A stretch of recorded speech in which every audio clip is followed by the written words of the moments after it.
Hey guys, welcome to today's video, Lawn Lessons with Jordan. Since you guys liked that last video so much about the stand-on bin and the belt, we're going to do a deeper dive into the stand-on today.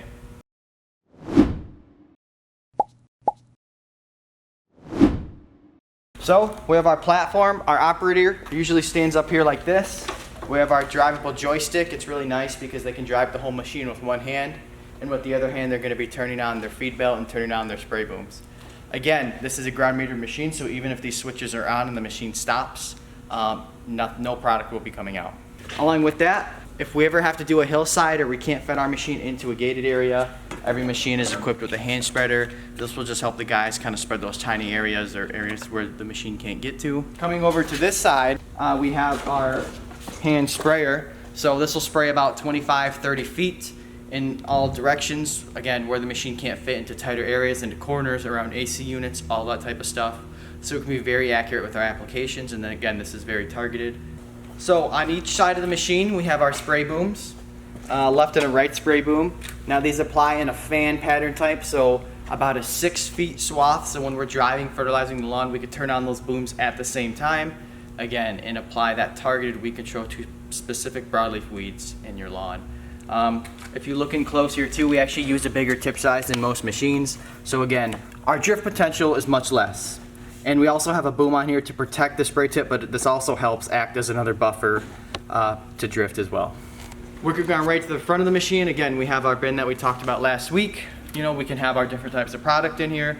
Like you can see now, we have our crabgrass pre-emergent product on our left and right sides, and then we have a regular fertilizer in the middle. So after the bin, we're going to work our way down. We have our spinner motor down here. That'll operate our spinner plate, which will obviously throw our product.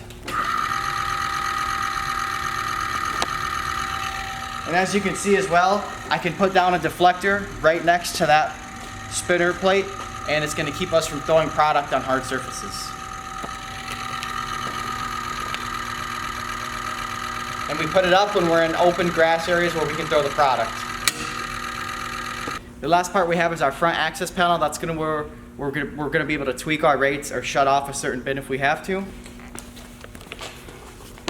We also have a calibration card here that tells us our rates on how we calibrated it, where they go on the ruler stick there. We can also see our belt, so we can shut these bins off, open these bins up if we have to. Very easy to do.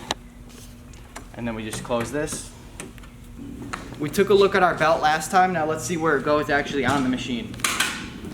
It sits right under the bin. The bin is essentially dropping all the fertilizer onto this belt.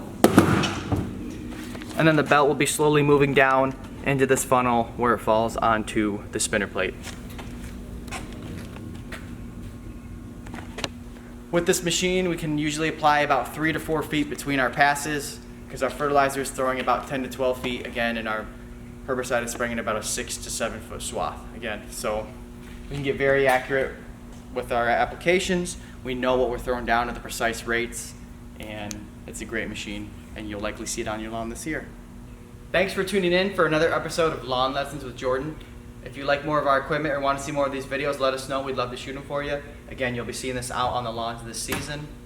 Until next time, have a good one.